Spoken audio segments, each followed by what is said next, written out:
मेरा नाम अजय है। मैं एक लड़की से बहुत प्यार करता था और उसी के साथ शादी करना चाहता था, लेकिन मेरे परिवार वाले इस बात के सख्त खिलाफ थे।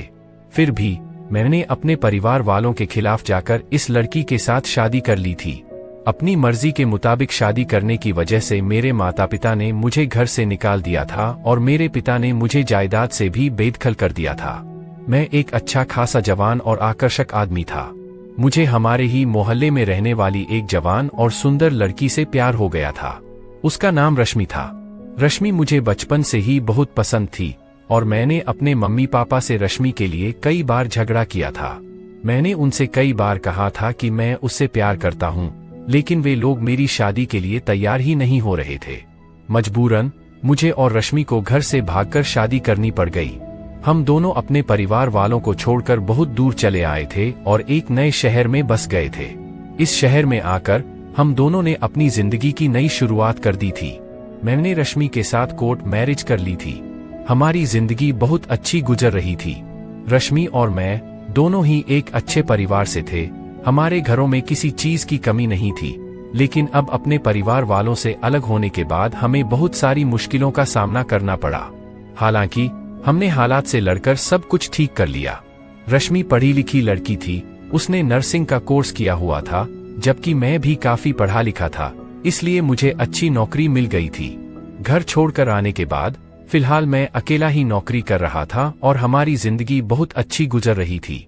भले ही मेरी सैलरी पहले से कम थी, लेकिन इससे भी हमारा गुजारा आराम से हो जाता था। हमने किराए का एक कमरा लिया हुआ था जिसमें हम दोनों रह रहे थे और अपनी सुखमय जिंदगी गुजार रहे थे। हम दोनों को ही अपने परिवार वालों की याद तो बहुत आती थी, लेकिन प्यार के लिए कुर्बानियां तो देनी ही होती हैं। मैंने अपने दिल को जैसे तैसे समझा लिया था, लेकिन रश्मि अपने दिल को समझा नहीं पा रही थी। इसलिए उसने अपने परिवार वालों से संपर्क करने की कोशिश की।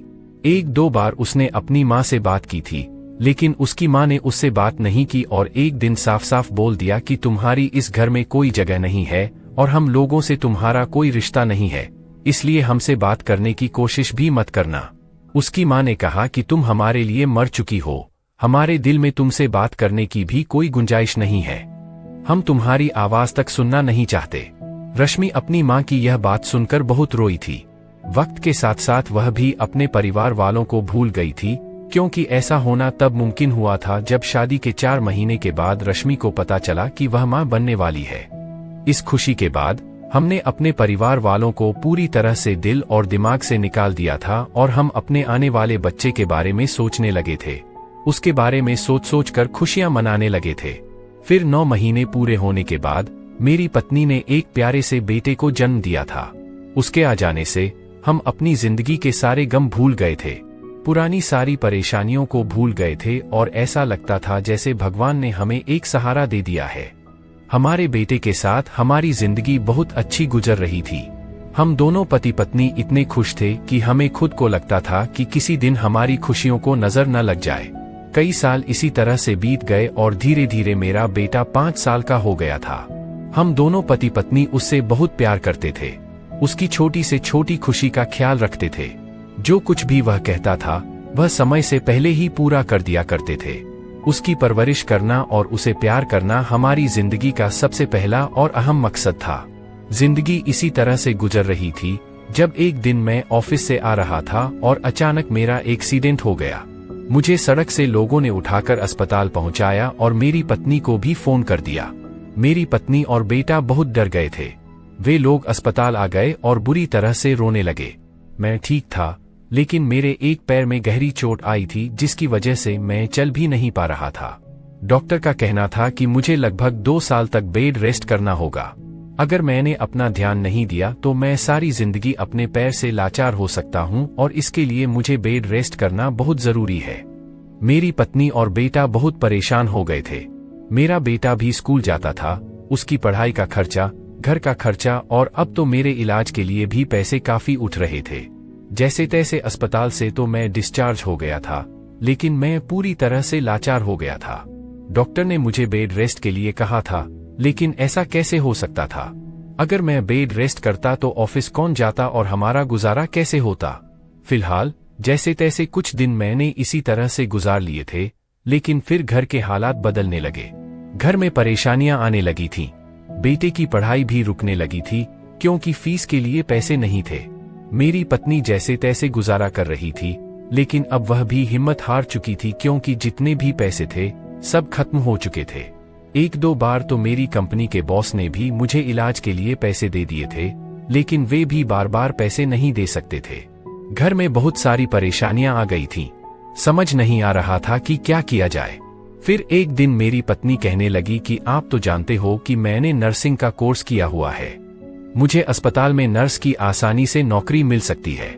अगर आप मुझे नौकरी करने की अनुमति दें तो मैं नौकरी कर लूं और इस तरह हमारे घर के हालात भी बदल जाएंगे। जब तक आप बीमार हो सिर्फ तब तक नौकरी करूंगी।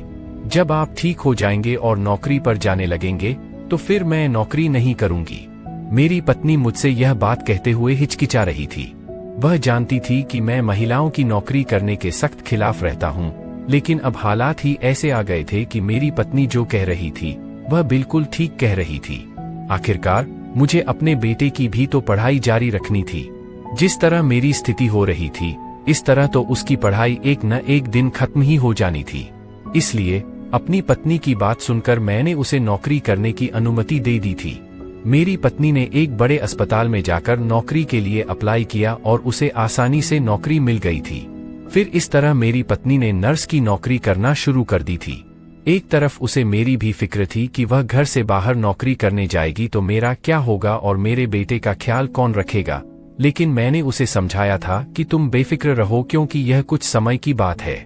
भगवान मुझे जल्दी सेहतमंद कर दे तो तुम्हें घर से बाहर नहीं जाना पड़ेगा। मैं अपनी पत्नी को तसल्ली दे दिया करता था। वह मेरे बेटे को सुबह स्कूल पहुंचाने के लिए जाती और वहीं से अस्पताल निकल जाया करती थी। मेरे सारे काम कर दिया करती थी। मेरे एक दोस्त थे जो ज्यादातर नाइट शिफ्ट किया करते थे। उस दिन में सोने के लिए एक घर की जरूरत थी, इसीलिए मैंने उससे कहा कि तुम्हें किराए का घर लेने की जरूरत नहीं है। सारा दिन मेरी पत्नी घर से बाहर होती है, सिर्फ रात को ही आती है। इसीलिए तुम मेरे साथ मेरे घर में रह सकते हो। इस तरह मेरा भी साथ हो जाएगा। मेरे दोस्त रहते तो दूसरे शहर में थे, लेकिन इस शहर में उनकी पोस्टिंग हुई थी, इसलिए उन्हें मेरा ऐसा कहने पर आसानी हो गई थी और फिर वह अपना सामान लेकर मेरे घर में आ गए थे। इस बात से मेरी पत्नी को भी दिक्कत नहीं थी, बल्कि उसे खुशी हो रही थी कि सारा दिन मेरे साथ रहने वाला कोई इंसान आ गया है। अब वह बेफिक्र होकर अपनी नौकरी कर सकती थी। मेरे बेटे को भी स्कूल से मेरा दोस्त ले आया करता था। मेरी पत्नी सुबह सवेरे हम लोगों के लिए खाना बनाकर चली जाती थी। मेरा दोस्त हम सब लोगों के लिए दोपहर को खाना गर्म करता और हम लोग खाना खाने के बाद आराम से सो जाते थे। शाम को सोकर उठते तो घर के एक दो काम मेरा दोस्त कर दिया करता था। इस तरह बातों ही बातों में सारा दिन किधर को गुजर जाता था, कुछ पता ही नहीं चलता था। धीरे धीरे मेरी पत्नी को नौकरी करते हुए 10 महीने गुजर गए थे। मेरी पत्नी की वजह से हमारे घर के हालात पहले की तरह हो गए थे, बल्कि पहले से ज्यादा ही बेहतर हो गए थे, क्योंकि मेरी पत्नी ने बहुत अच्छा काम किया था। एक दिन मेरी पत्नी अपने ऑफिस से घर आई और गहरी चिंता में थी। उसने मुझसे कह दिया कि मैं तुमसे एक बात करना चाहती हूँ, लेकिन समझ नहीं आ रहा कि कैसे कहूँ। मैंने उससे कहा, जो भी बात है खुलकर कह दो। फिर उसने कहा, वास्तव में एक सीनियर डॉक्टर हैं जिनके बारे में मैं आपको बताना चाहती हूँ। मेरे सीनियर डॉक्टर ने मुझे एक दिन एक बात बताई थी कि वह मुझे बहुत अच्छी तरह से जानने लगे हैं। वह मुझे बहुत अच्छी तरह से समझने लगे हैं। जब मैंने उनसे पूछा कि क्यों, तो उन्होंने कहा कि तुम बहुत अच्छा काम करती हो और मुझे लगता है कि तुम जो काम कर रही हो उसके बारे में तुम सोचती भी हो। तुम्हारे काम के प्रति यह लगाव देखकर मुझे लगता है कि तुम बहुत जल्द यहाँ पर प्रमोट हो जाओगी। मैं भी उनके जवाब से खुश थी और इसके बाद ही उन्होंने कहा कि अगर तुम मुझसे प्यार करने लगोगी तो मैं तुम्हें प्रमोट कर दूंगा।